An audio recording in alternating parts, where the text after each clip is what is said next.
Very slow today. No, got 3 people.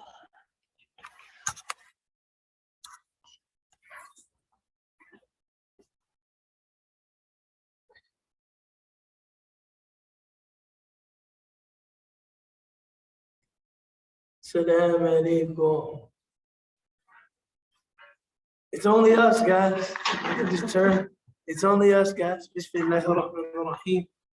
إن الحمد لله نحمده ونستعينه ونستغفره ونستهديه ونعوذ بالله من شرور أنفسنا ومن سيئات أعمالنا فمن يهده الله فلا مضل له ومن يضلل فلا هادي له وأشهد أن لا إله إلا الله وحده لا شريك له وأشهد أن محمدا عبده ورسوله ثم ما بعد.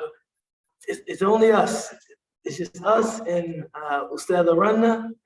So anybody that wants to open a discussion or ask a question of any sort, the floor is completely yours. I actually had a couple questions. Bismillah. Bismillah, start us. If somebody has missed Isha and Tarawih, has started joining for Tarawih and make the attention for Isha? No, if someone has missed Isha and Tarawih is being prayed, they should pray Isha On their own. and then join the Okay, you Tarawih. can't make the attention to. Well, there's differences of opinion, like almost everything in with regard to these questions. Some people say that the person leading the prayer and the person following are only joined in the action so that they can have two different intentions. Like one person can be praying, say, Maghrib, and the other person can be praying Tarawih, one person can be praying Isha, and that's not a problem. And then there's another position that the intention of the person leading the prayer and the person following should match. Okay. And then you have another position. This is the Hanafi position is that, so the Maliki position is that the intention should match. The Shafi'i position is that it doesn't matter, right? And then the Hanafi position is somebody, it can go one way, but it can't go the other way. So I can pray a fard prayer, and you could follow me and pray a non-obligatory prayer. You could pray a nafil following me praying a fard, but I can't pray a fard. You're leading me in a non-obligatory prayer, and I'm praying an obligatory prayer because I think they do it like that intention is, I guess, almost stronger, for lack of a better term, than the non-obligatory intention. So just to be on the safe side, I would say pray Isha on your own and then join the people praying Tarawih. Okay, and then the other one is, the person leading Tarawih makes a mistake, it's like, so I was going along and I'm pretty sure they missed this. Nobody said anything. Is that something to correct afterwards or? Well, here's the thing.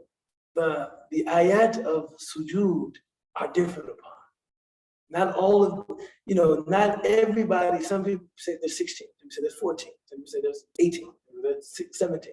So it could be that the person forgot, or it could be that they don't read that as an ayah of sujood. So I don't know, it wouldn't really, I think it would be better to ask them, like, just to clarify, like, did you miss a sujood? And if you understand that to be an ayah of sujood, then you just make the sujood. The ayat of sujood in the Quran, if we are within earshot, I guess, the Ramadan rain, right? And they're recited, we have to face the Qibla and make the sajda. But we can do it at any time. Like even now, I'm thinking about like ayat that I've read over the course of the month or heard that I didn't make sajda at the time. I could just right now face the Qibla and just make the sajda. Right. So even if you make the sajda outside of the prayer, the obligation of making sajda because of the recitation of the ayah has been satisfied. And we weren't sure. There's somebody else who's following along too, and then one girl was like, "Should we say something?" And I was like, "Oh, I don't know. I thought there's somebody else." Yeah, no, I mean, maybe they're following a different opinion, maybe they actually did forget. I think it would be good to bring it to their attention. Okay. So like, did you I'll forget? keep it to But even then, I mean, the person can still make the suggestion. Okay. I mean, other things, anybody can just unmute.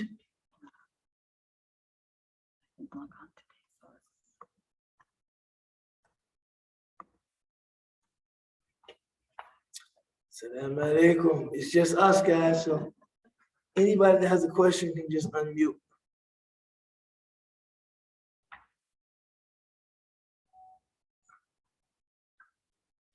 So I said, any halfway through Ramadan tips? Whew. I mean, I think the halfway point of any effort gives us an opportunity to see what's been going well and what hasn't been going so well. If we've been struggling to, achieve some presence in our fasting, now right before, because the halfway point kind of represents those last few days before the last 10 days of Ramadan, which of course have a special spiritual significance, and those are the days in which we will be seeking Laylatul Qadr, the night of decree or the night of value. So I think looking back at the first half of the month and recognizing like what's been going well, and what hasn't been going as well. I think the halfway point for me is always a time of fine tuning before going into the last 10 days. So like today was the first day that I missed my suhoor. Every other day I actually ate suhoor. And I definitely feel the difference. I'm just a little bit lightheaded. Not that we need to stop class or anything. A little bit lightheaded, have a slight kind of headache. It feels, because I think the most important thing for me as suhoor is water. And this is, I mentioned that not just to talk about my physical condition, but it's much harder to read from the Most High. It's much harder to want to go out and do service work, or it's much harder to, want to come to class or do things that are consistent with my spiritual goals in the Ramadan, because I feel so exhausted. I feel so so I'm recognizing, okay, making sure my alarm is set and getting up for suhoor, very important in terms of the attainment of my spiritual goals in the Ramadan. Because if I have a headache, if I feel lightheaded, if I feel, inordinately fatigued, I'm probably just gonna want to sit and just sleep, or just sit, and there's gonna be a kind of lethargy that will prevent me from doing a lot of probably what I want to do. So what I learned was that gotta get up in the morning and get some water, man. Gotta get up in the morning and get some water.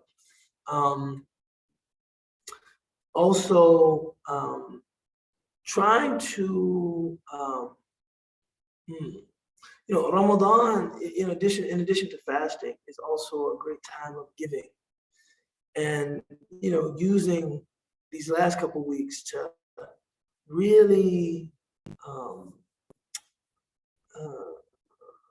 get focused on how we would like to give, the efforts we would like to support, the people that we would like to benefit through our charitable giving, and making sure that we don't forget that part of Ramadan. And then, reading from the Quran, reciting from the Quran. شهر رمضان الذي أنزل فيه القرآن هدى للناس وبينات من الهدى والفرقان فمن شهد منكم الشهر فليصم. It's the month of Ramadan, in which the Quran was revealed, guidance for people and clarification. Whoever is present for this blessed month should fast. So our fasting is really a preparation for this honoring of the Quran, opening our hearts, opening our souls to the message of the Quran. So making sure that we're staying locked in, spiritually. And then maybe the last thing, Asra, is community, trying to either host or to grace folks with our presence is a good thing, in this month. That's kind of a very recent kind of like iftar hopping.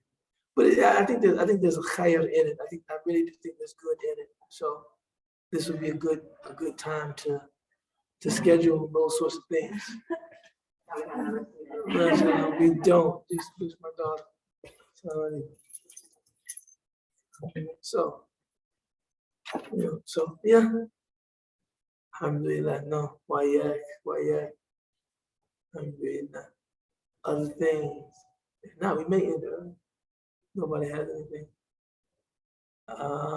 Sister Khadija or Brother Muhammad or Eric or Allah. MashaAllah.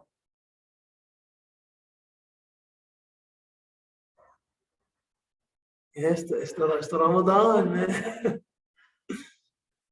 Today we're fasting up, man. We're fasting up. MashaAllah, MashaAllah. Wake up for what? I wake up for coffee. Really, help me understand. I mean, people that drink coffee, they love coffee, and it's something. Salaam alaikum wa rahmatullah.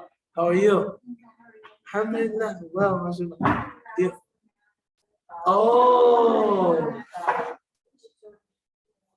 yeah. There's a rally for Jerusalem, for Palestine, going on outside. No wonder nobody's here. MashaAllah. Okay, I understand. But yeah. So drinking coffee. Okay, so if you don't have your coffee, how do you feel? I have a really bad caffeine today. So there is a kind of chemical dependency there on the I can caffeine. wean myself off, but now I just like wake up. You got to drink. Yeah, no, I think with that, is there anything? Now, I don't think I have that kind of need of anything. That's a good thing. No, there is running. If I don't jog at least every 2 or 3 days, I start to feel very. My mind starts to feel clouded. I start to feel my energy begins to dip. So that release of endorphins through exercise, an absolute must for me. Like I can't, like if I go maybe like a week, my wife will notice a noticeable. It's Ramadan, but she will notice a dip kind of in my energy, and I start to be like a bit, easily agitated. I become a bit more temperamental, a bit more truculent, right? So yeah, no, I know how that is. I have to sweat. I have to sweat, or I just start feeling like really crummy, like. So no, I know how that is. Coffee. So, how's your Ramadan going? Very good, very good. Yeah, no, it's been a good Ramadan, mashallah. Good Ramadan, alhamdulillah. It's been physically not so demanding, but spiritually, Ramadan is always like this week. I did Friday at the Mecca Center, Juma, and an evening program. We did a 4-hour intensive tafsir of Surah Al-Kahf on Saturday, and then an evening program, and then we did the 4-hour thing on Sunday. And my brain was just fried. I mean, both the preparation and the teaching. So last night I broke down. I just watched the NBA playoff, and I was like, man, it's Ramadan. I should spend my time, in a more useful way. But my brain is just fried. I just need like some entertainment or something. I think I tried to make it better by like reading some Quran at halftime. I think I stopped at halftime and read some Quran and then watched a little more of the game. And alhamdulillah, I woke up and picked my daughter up from the airport. My daughter went to Dallas to spend time with her mother's family. But yeah, no, I felt bad. Like, man, I should be doing something more useful with my time enjoying a basketball game. Like my brain was just fried, man. Like I'm just, my brain is fried. Yeah, and sometimes it's like that actually. Sometimes it's like that. But we're renewing our intention and renewing our energy. Inshallah, for the last 10 days of Ramadan. MashaAllah. Any questions, comments, concerns? Yes. It's not related to Bismillah. this is related to something we've spoken about in the past. And I think the topic was, we were discussing like how the more recent trend is for people to define traditional methods by questioning the same methods, like, trying to justify their non-compliance concerns. And I was wondering if you had any thoughts about the contemporary socio-political. Well, I'm too hungry to think that deeply. No, I'm too hungry to think that deeply. But help me to clarify the question. So you're saying people justifying their non-observance of tradition Yes.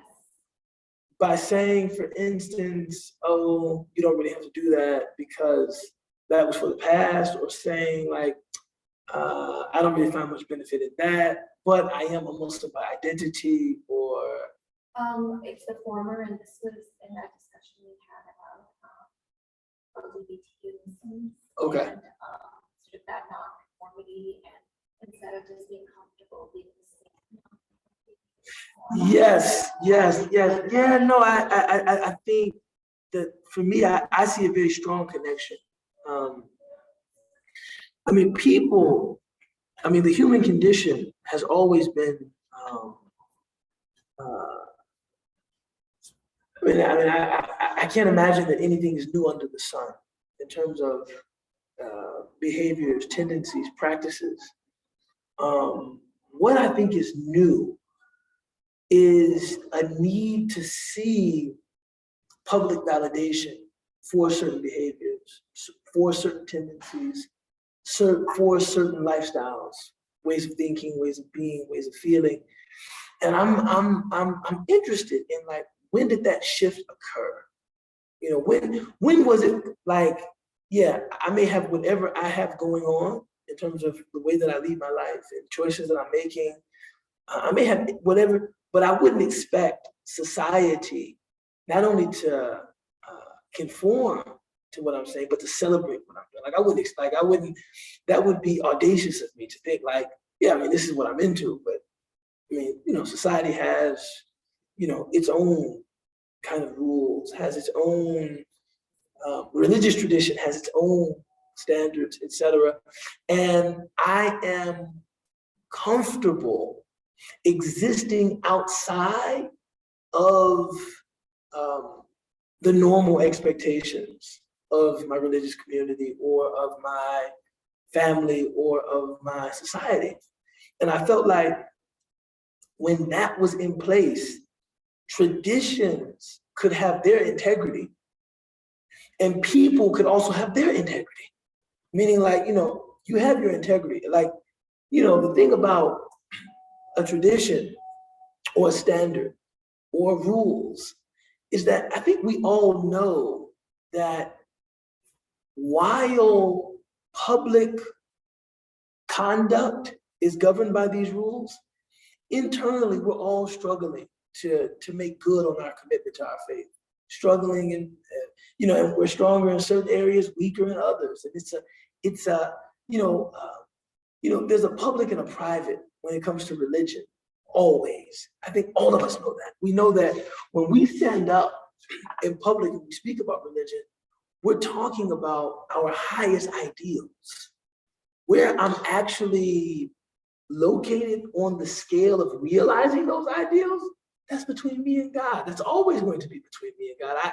I know where I'm struggling. I know where I need help. I know where I'm unclear about things. But that standard remaining in place actually gives me the ability to work toward the best realization of those values that I can offer as a regular, flawed, weak human being. Something has happened, and I think it's a phenomenon that initiated in it's a phenomenon that started, I think, in a lot of Western societies, that when a person found themselves, him or herself, on the opposite end of traditional expectations or societal expectations, something happened maybe, I think at the dawn of the civil rights movement, actually, that it's not that there's something wrong with me. It's the traditions, it's the rules, it's the norms, it's the status quo itself. This is what's corrupt. It's not that I'm working to, and I think in that case, a racist status quo really was corrupt. You see, so it's it really was, there actually was nothing wrong with African Americans in their African Americanness. A sexist status quo is corrupt. There actually is nothing wrong with women in their femininity. There is nothing wrong with that. So I think those movements kind of shifted that energy, where it's like, it wasn't like, okay, that is what it is, and I am what I am. No, that's wrong. And then I think the inverse is, that's wrong, I'm right. Who I am, my lifestyle, who I love, what I do, this is what is worthy. If that doesn't validate me, discard that, get rid of that, right? And I think that this just very nicely dovetails or coincides with a focus on identity. You know what I'm saying? The way, I guess, out of this or the way through this, I really don't know. Because at this point, I think this is just such a deeply entrenched way of thinking about ourselves. That if I'm not validated, if I'm not worthy, for a lot of people, like, life has become like unlivable. Like, people can't live knowing, like, you know, I hold certain values, but I'm not, you know, I'm not always on the right side of them. I'm not always, you know, I fall short of my commitments. And I'm a work in progress, and yeah. But when you understand something to be an identity, as opposed to, say, a moral commitment, it looks very different. You know, alaikum salam wa rahmatullahi wa barakatuh. Yeah, it looks very different, because again, saying that I do something haram, or saying that I don't do something that I'm supposed to do is a completely different statement than saying I am haram. Like I am displeasing to God. Not something that I do is displeasing to God, but who I am essentially is unacceptable to my creator, or unacceptable in my tradition. And I don't know how we can, you know, put that genie back in the bottle. It's just such a, I mean, it's the way that we tend to think about things now. You know, so I don't know. You know, yeah, I don't know. I think talking about the love of God, talking about the grace of God, I think is very important. That, you know, what we do is secondary.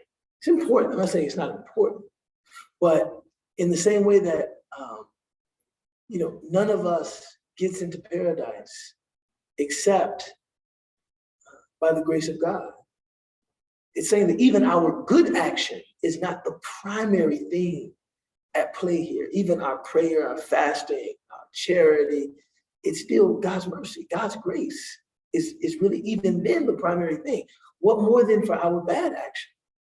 It's not, it's really God's grace. And once a person knows that even being a sinner, even being someone that is imperfect, even being somebody that makes grave mistakes, they can still be forgiven by God. They can still be shown mercy by God. God is still full of grace. Then I think it becomes a little bit easier to ease away from kind of this essentializing identity politics into I am what I am. I choose what I choose. Not all of it is perfect. Not all of it is even acceptable. But not all of it is even acceptable. But like every other person that believes in God, I throw myself on the mercy of God. I've done what I could. I've made the mistakes that I've made. I throw myself on God's everlasting mercy. It is my best. It is my greatest hope. I don't know. Maybe for me, that seems easier, but maybe for other people, I think a lot of it maybe has to do with the cultures that we were raised in religiously. That if you hear so much condemnation about behavior, about actions, that if you are connected to a certain behavior, or if you are connected to certain actions, you may think, there's no place for me in this religion. There's no place for me. Like, it would be self-destruction to worship a God that doesn't accept me like this. I'm thinking, no, a place that I poke a little bit is that, even right now, we only engage certain behaviors like that. We don't do that with everything. There are certain things that we're not good at, or we know that we struggle with, and we accept ourselves. We don't say like, if this isn't officially acceptable in my religion, then I want nothing to do with the religion. We don't say that about like lying. I'm a liar. It's what I do. If this is unacceptable, then I don't know if I can be Muslim. We don't say that about lying. We don't even say that about behaviors that we know are harmful. Like for instance, even within the realm of sexual relationships, if a person had some kind of psychological issue and they like to force themselves on people, they would acknowledge, which is wrong. They would acknowledge this is not right. If I get some kind of thrill out of forcible sex, that's not right. I need help. It's not right. We don't essentialize every negative behavior of ours like, no. And I only say that to say, no, we're making a choice. We're making a choice. There are certain things that we say, no, it is impossible for my religion not to align with this. And this, just that, not everything, but this. And I think that people that are honest are willing to people that are honest are willing to at least look at kind of the historical developments that have informed that process. Like, why are you like that just about that? Why not so many other things? Why just that? It's not random. There's a very there's a very particular kind of trajectory that, with regard to this thing, I am that. And if faith doesn't acknowledge that, then I can't accept. Faith is unacceptable. At the point that it doesn't acknowledge this part of who I am, it's unacceptable. It's like, how did you come to such a pass? And I think that that is something that interests me. Even Douglas Murray, who who actually identifies as gay, but I think is a good writer and a fair judge of history. He even said, at some point in Western society, the decision was made, sex is to die for. Like the right to have sex with who I desire to have sex with is everything. Like at some point, it became a value above all other values. Whereas in the past, it wasn't like that. Like my value, like my commitment to my faith and that desire and my family and my tradition and my desire to have a traditional family and all of those were being like weighed. Like all of these were like, ooh, this is important to me, but this is also important to me. This is this. But at some point, that desire surged to the top of our priorities as a society. Like at some point, it became the thing that a non-negotiable. This is the non-negotiable. Whereas at times in the past, faith used to be the non-negotiable. Like this is the non-negotiable. Everything else can be negotiated. But at some point, that became the non-negotiable. Now, me personally, I'm interested in that because I can see that this isn't like something that is automatic. It's something that has occurred over many generations, that this became a non-negotiable. And as Muslims, I think we ask, why so? How so? Right? How so? But it's tough because you have a whole culture that says, no, this is the non-negotiable part of who you are. This is the part of who you are that is not to be compromised ever, right?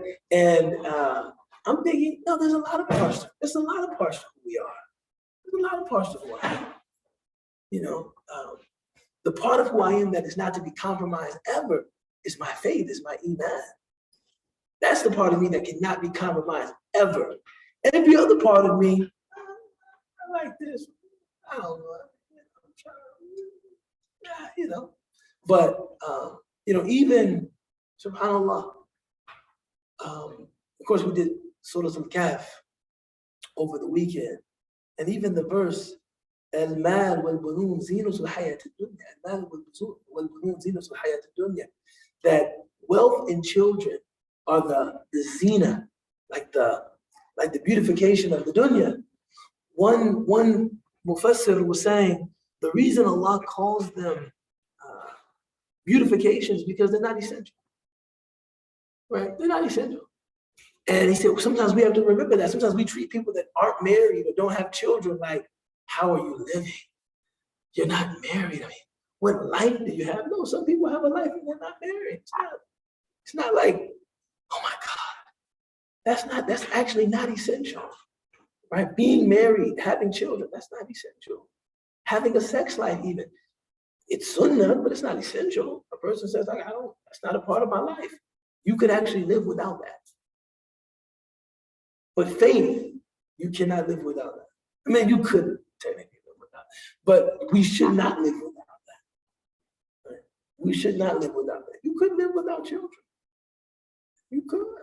Some people do. I know people that don't have any children, they're very happy. So I don't know. I think that the place at which, you know, sexual desire became a societal non-negotiable, I'm interested in that. Why? That's just, I mean, when did that, you know, it's funny because people used to talk about reason like that. Reason was the human non-negotiable. Like nothing in Revelation can contradict reason. Because I establish the truth of Revelation by my reason. So like the greatest theological exploration in the history of Islam happened because people said, no, nothing in faith can contradict reason.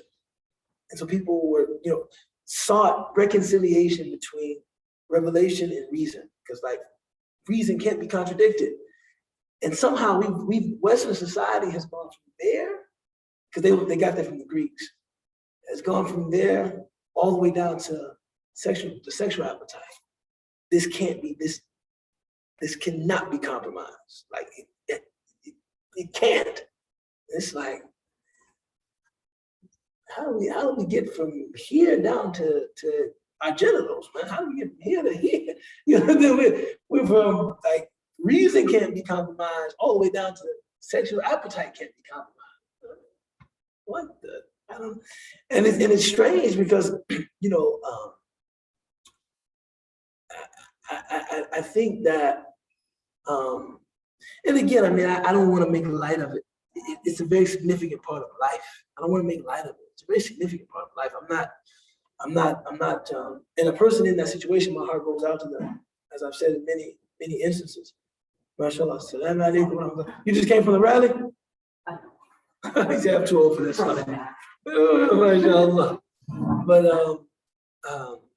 yeah, I mean, it's a very serious issue, but the place that it's occupied in the public debate is just, I think, a bit imbalanced, a bit imbalanced.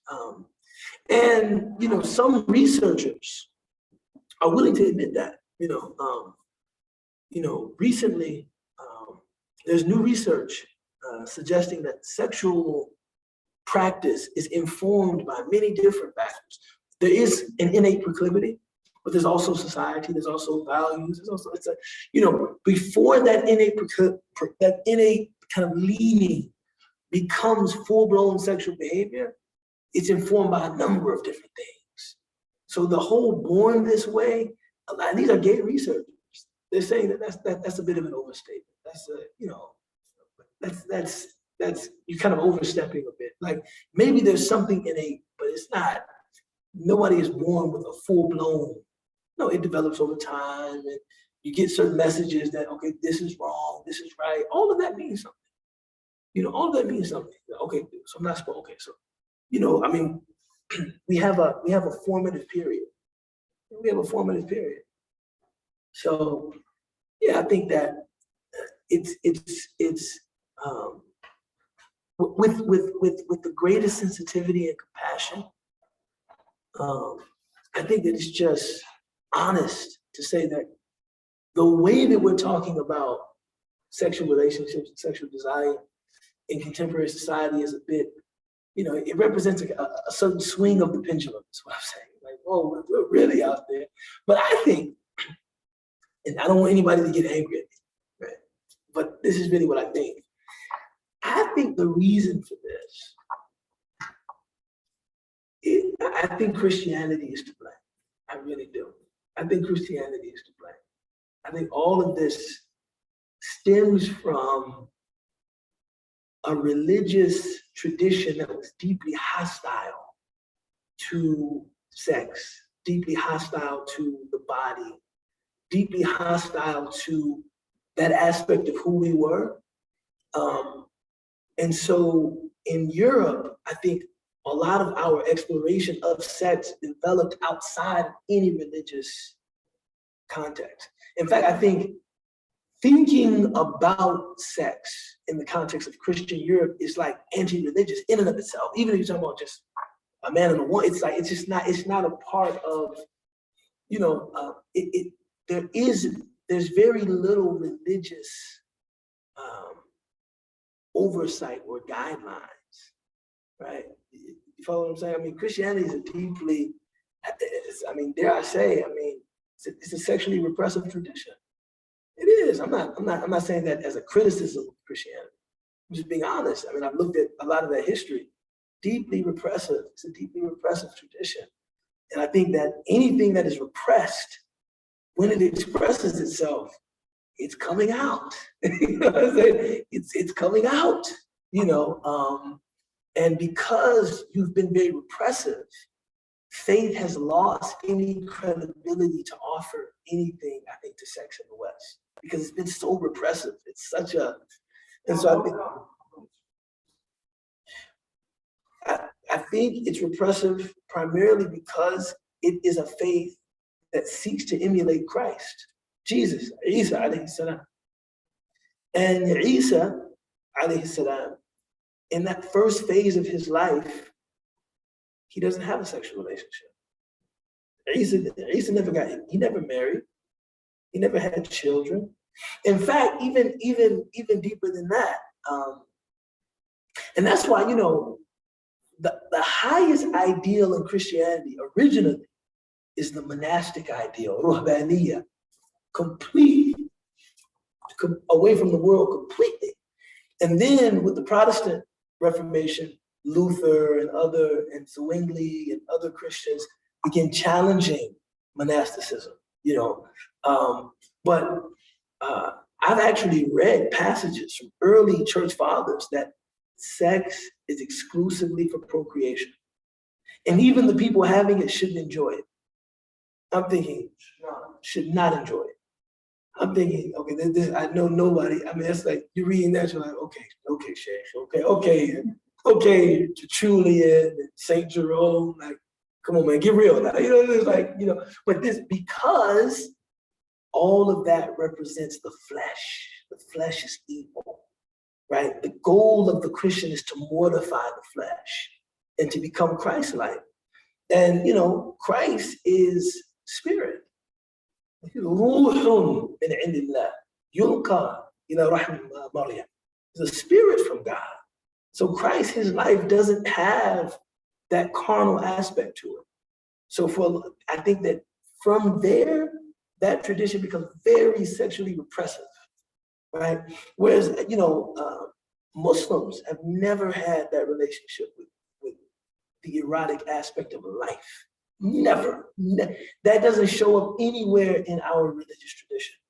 Never. You've never seen until very recently, right? I think this is more like Muslims taking on Victorian through colonialism, very Victorian very prudish kind of mores. I'm always like to my Indian brothers and sisters, how do you go from Kama Sutra to that? How do you go from that to that? How do you go to like now it's like just the mention of sex makes you uncomfortable.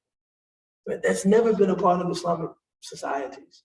That the Prophet ﷺ would talk to the companions about the enjoyment of intercourse. It wasn't like an unrighteous thing. It wasn't like, oh no, there's nothing religious about this. This is like the gateway of the devil.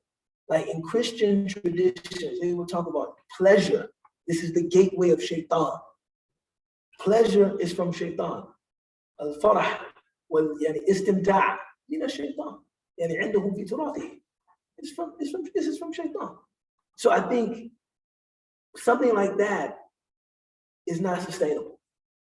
Nobody can sustain that. You begin to develop and shape your taste around sex away from the context of religion. Like religion doesn't have anything to do with it, right? And I think 200-300 years of that, you get here. We're all the way out there now. Now it's all the way out there. You know what I'm saying? So now they can cancel. So yeah, I think that's what we being Western Muslims, in a sense, we've inherited some of that. That's a larger theme that I think most Muslims just don't know. Muslims they don't get it. That the criticism or the deep angst that Westerners have toward Islam is not about Islam. That's just an extension of a certain attitude toward religion, right? The Enlightenment represents a breaking away from religious tradition, period. But of course, they're breaking away from the overarching, domineering influence of the Catholic Church, mostly, right? Islam is just the new kid on the block. We have a deep anti-religious bias in our culture. It's just that what I think agitates that bias is that Muslims are so religious. So I think Americans it's like you're scratching something like this is already an itch that they have against religion. It's already an itch that's a part of their tradition. Anybody who studies the history of Europe, and by extension America, this is an itch that they have. When they see you, it's like you're making something itch that has itched for many hundreds of years, among us. So like public religion, that's something that the West it leaves a very bad taste in their mouth. Like religion should be private. You can worship whatever God you want in your home. When you believe that has some relevance outside of your home, now you're scratching a Western itch. No, we don't like that. And if you understand their history, I mean, dude, it was bad. I mean, it was really bad. I mean, the religious wars in Europe, hundreds of years fighting. We're talking just different denominations of Christians just killing each other, burning each other at the stake for heresy, and Copernicus and Galileo, scientists being burned at the stake for exploring the physical universe. I mean, it was a very repressive religious tradition. I'm not saying that attacking Christians, but I mean, we can acknowledge some of the atrocities in our history as well. But it was a very repressive religious tradition. And so being like, in German, Asia, my daughter speaks some German. And I believe in German, the word for enlightenment is like Afkarung, but it means a way out. It means makhraj. The word for enlightenment in German is like Afkarung, like a way out. Like the influence of the church and the influence of the public influence of religion has become so suffocating that we just need a way out. We just want to get away from this stuff, man. And it's like, look, let's stop talking about theology. Let's start talking about science. Let's stop talking about, kingships that represent the kingdom of God. Let's talk about democracy. Like this is their tradition. Do you see what I'm saying? So, a lot of the issues that we're dealing with as Muslims, American Muslims, European Muslims, it's like we've had someone else's issues delivered to us, but now we have to deal with them too. We have to deal with them too. But these weren't really, if you go to a lot of Muslim societies, something that really there is no conflict, no historical conflict between religion and science. That's not a thing. There's no, that's not a thing. You don't have, you don't have a fundamentalist religious movement that takes aim against science. That's not a thing in the Muslim world, right? In fact, there's a naive assumption in the Muslim world that all of the findings of modern science have a very comfortable place in Islam. Well, yeah. Even to the point of an unqualified acceptance of the theory of evolution. You'll find Muslims what's the big deal? What's the big deal? Because you don't have this bias science will debunk my religion. Muslims don't have that. It's is that what the scientists say? So I don't know. For Christians, it's very different, right? They, don't teach evolution in schools. No, we want to teach creationism in school. You can't teach creationism in school. That's not really our problem. That's never been a problem with Muslims. It's not like a thing. In Muslim societies, I think you have different challenges, and you also have different tropes. So there is a thing of being backwards. You see, that's people that deem themselves intelligent, sophisticated. Religion is backwards. It's outmoded. I'm not, religion is almost relegated to the superstitious kind of, the busata, the simple people believe that stuff, We're sophisticated. But think about it. In the majority of the Muslim world, even the secular people are more religious than the religious people in America. Even people that are Ilmaniyun, Idul al-Arabiya, they still pray and stuff. They're still actually quite religious, but it's just they just think a lot of the religious tradition and the Sharia and all of that is just holding their societies back. It's this stuff is holding us back. But I watched the guy. He'll give a passionate presentation about how we need to modernize, and democratize, and discard all of this ancient religious tradition. And I was like, man, this guy must be a staunch atheist. Then the second half of his lecture, he's like, no, I'm a Muslim. You know, I do a khatam of the Quran every month. You know, so I'm like, what? You know, they have different issues. You know what I'm saying? He's like, no, والله I'm شيخ. أنا أختم القرآن يعني كل شهر. You know what I'm saying? I do a khatam of the Quran. I just believe that the Quran is our spiritual, in terms of society and its laws and its. I don't think that tradition will. It offers us ethically, but not politically, not economically, not governmentally. So I'm like, even in his extreme secularism, he's still very religious. You know what I'm saying? Whereas, you know, American Muslims, even in our extreme religiosity, we're still very secular. You know what I'm saying? So I don't know, والله بالعكس. You know, حتى في ديانتنا يعني نحن علمانيون. You know, even in our extreme secularism, we're still very, even our extreme religiosity, we're still very secular. I don't know. You know, so it's weird. You know, one of my teachers, he said, you can go to Pakistan right now. And he said, man, there's a guy sitting in a cafe, smoking shisha, watching, watching soccer that hasn't prayed in a year. But if you ask him about his worldview, it's a worldview that includes angels, jinn, the evil eye, like that stuff is like in his milk. It's like, say mashallah.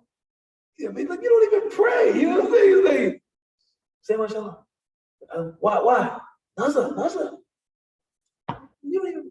And they said you can have an American Muslim attending conferences, praying the 5 prayers, wearing, you know, traditional clothes. They never think about stuff like that. Never think about stuff like Nazar. They never think about stuff like jinn. They never think about stuff like angels. They don't, because even though we're very outwardly religious, our worldview is very secular. Even though those people are outwardly not very religious, their worldview is very spiritual. This is the importance of culture. You know, the culture that you were raised in. You know, it's very hard to escape the culture that you were raised in. So to back to my original point,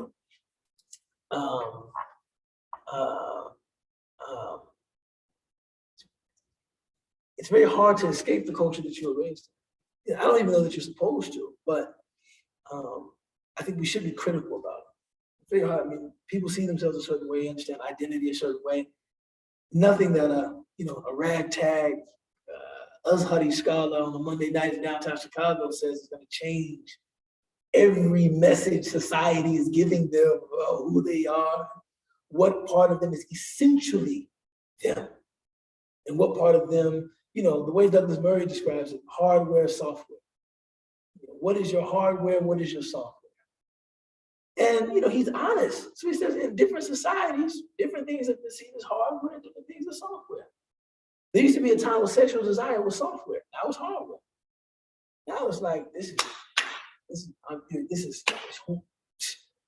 wasn't always like that. It wasn't always like that. You know, it wasn't always like that. You know, we know that. It wasn't always like that. But it's that way now.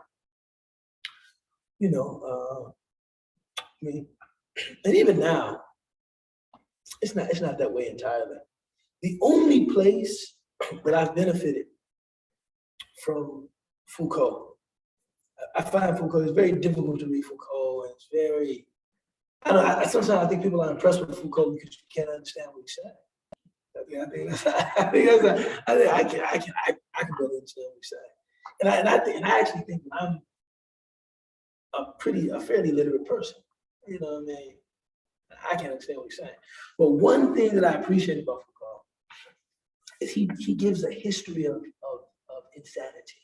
He's very good in talking about how, you know, a lot of these definitions are arbitrary in terms of, you know, what about you is unacceptable, acceptable, what, you know, and so, you know, he'll mention how 70 years ago, a homosexual desire, he himself was a practicing homosexual, but that was something that was regarded as mental illness. It was like, if you have that desire, oh, something is wrong, something is, you need some help. you know? And now it isn't like that. So my whole point is that, I mean, these are very arbitrary things. That's all I'm saying. I'm not even making a value judgment. I'm just saying, like, you do realize that what the society offers you as like norms or hardware, software, you know, those things can be challenged. You don't have to do it like that. You don't have to do it. Other questions? Yes, Amina. What is the views on organ Hmm. donations? Well, there isn't really a view on organ donation. Most of what you'll find in Islam or in Islamic legal tradition is about mutilation of the body. That, you know, the jutha or the corpse has a kind of inviolability, has a sacredness that, you know, like a dead body has hukuk. You can't just take a dead body and just cut the hand. You can't even, whether the person is Muslim, non-Muslim, you know, so like cremation for us would be like no, you know, like a dead body has a haq, you know, has a right. And people are of the opinion that unless it is to secure some critical benefit, like saving someone's life, a person's dead body should be left intact. Now, in the case of organ donation, if the organ is going to be stored, like we're just gonna, you know, take the person's organ and just store it, you might have a different opinion. But if it is going to be used for a life-saving procedure, most people are of the position as halal, you know, because of what it's being used for. It will give us the ability to not violate, but to, you know, contravene that principle of people's bodies remaining intact after they die. And a lot of scholars say the same thing about even research. If somebody's body's been donated to science, for instance, there's enough benefit that, you know, we can do that. But it has to be benefit. So that position really comes down to benefit. There has to be some benefit. If there's no benefit, then a dead body has a kind of inviolability that shouldn't be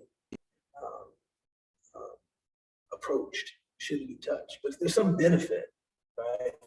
Now, I guess what I don't understand about organ donation is, and I probably should, because I think I'm an organ donor. I'm losing my life. I mean, but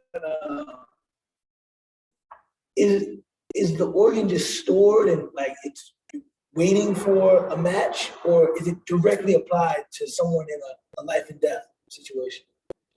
I would assume the second would be the one, right? So there's a match and go for it, but we can keep it alive and store it. So it'd be beneficial, it's not going to be bad. But the benefit is like that basis.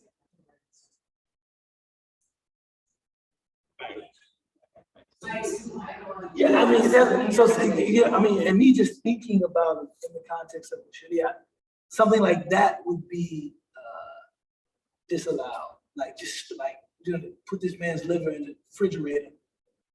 We didn't have any use for it. It's like, you cut this man's body open? No, we didn't use it. Nah, put it with the rest of the medical waste. It's like, no, You can't donate, like, I don't know if this is an actual question like eyes, or like skin, that, like, so your internal organs, it's not probably a nice manner. You can still do back up with one, but it. yeah, I don't know. I mean, again, I think that question would really come down to benefit. I think it would come down to benefit. I mean, given my experience with the law, I think that question would be negotiated on the basis of maslahah and mafsadah. Is there benefit or is there harm? If we're trying to save somebody's life, I mean, that's a great benefit. You know, very rarely will Islamic law place a barrier between somebody and a life-saving procedure. Even things that are gruesome. You know, so one of the ahkam that I studied, subhanAllah, I don't mean to upset your sensibilities, but you know, wait, both of you are lawyers. You're a lawyer too. Because you guys have the stomach. The non-lawyers might be like, you know, what I mean, like, oh my God. So we were studying in a military context. Is it ever permissible to mutilate the body of an enemy combatant? Like, you have an enemy combatant, can you mutilate their body? And the position was no. The dead bodies of people should always be respected. But if there is some benefit, like for instance, you want to mutilate the body and use it to intimidate the opposing force, like the head is on a stick. This will happen to you if you know, and you intend this to like save the lives, then that's how that. Because even though that's very brutal, but you're trying to save some people's lives. So the famous story is Nusayba, who was a Sahabi, a warrior.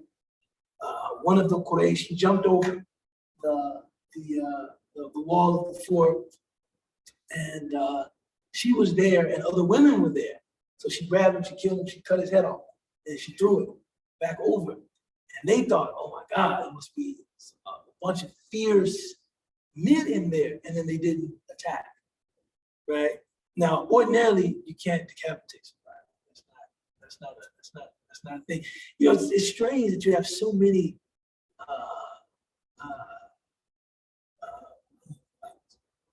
public decapitations in Muslim countries.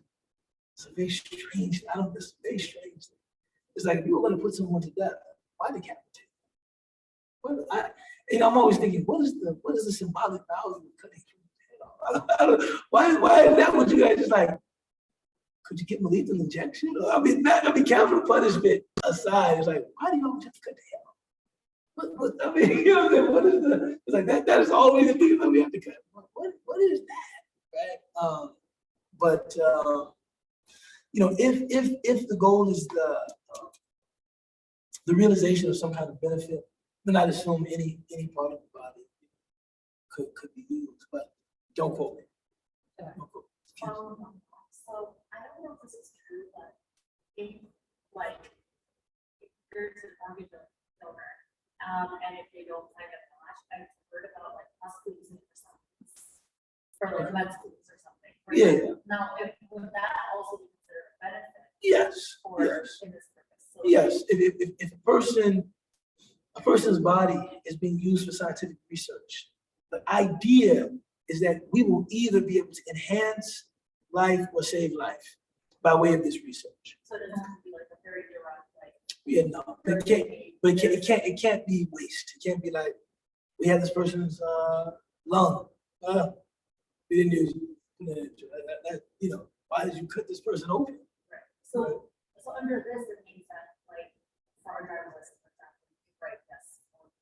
Yeah, I believe you can. I believe you can.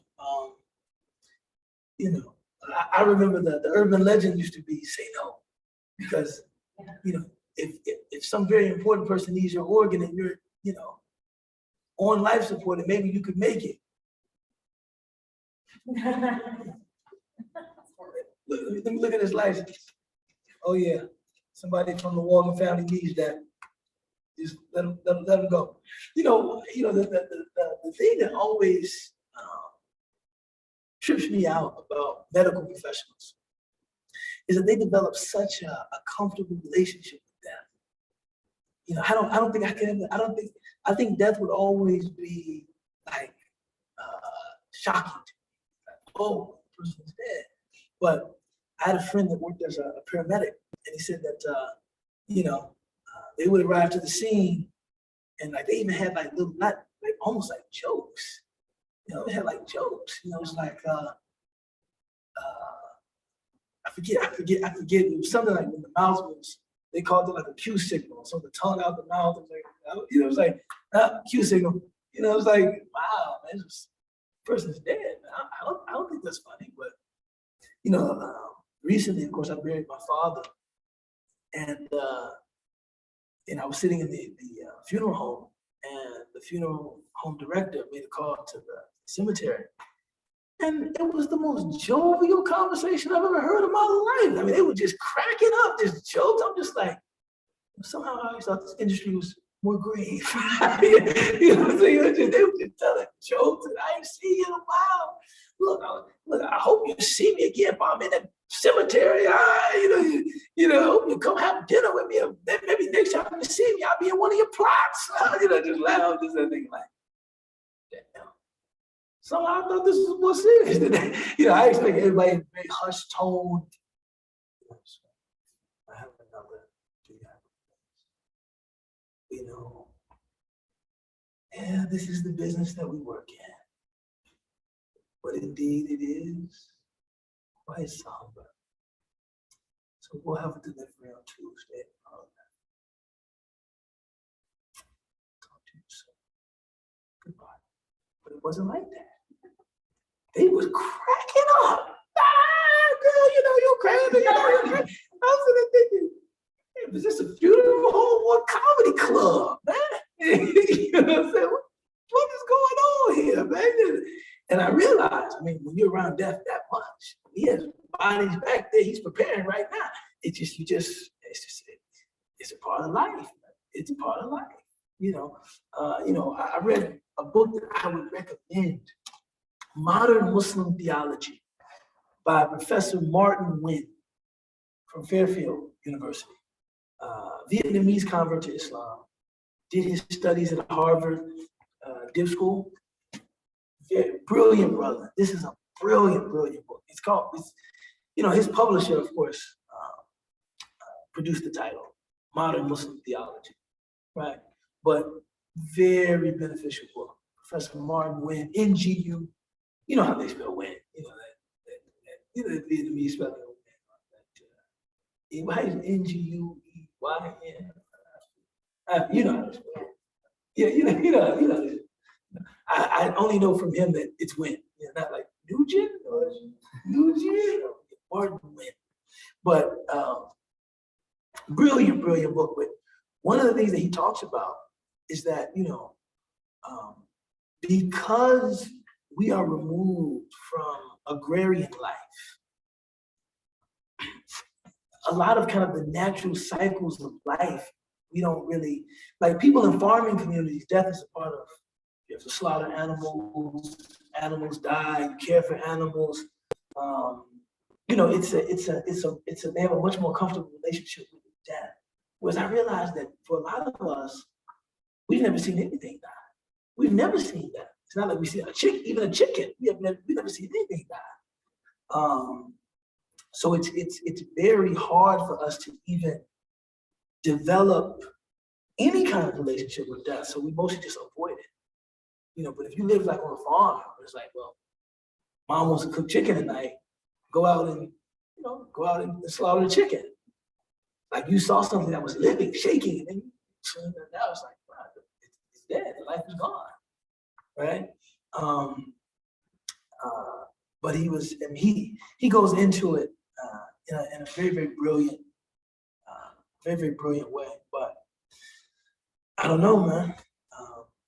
But yeah, as long as it's not just mutilation for the sake of mutilation, right? But it's some kind of benefit that we seek through this. It can be countenanced. Wallahu ta'ala. Couple more minutes here before, just 3 more. Man, time goes fast when we fasting. No pun intended. Time is fasting. Oh, wait. You just gave me a bad look? The joke that you just told me? That was as good as that. My daughter said, how do famous people stay so cool? Because of all of their fans. They liked it. I thought, the time is fasting. Yeah, I thought that was good. MashaAllah. MashaAllah.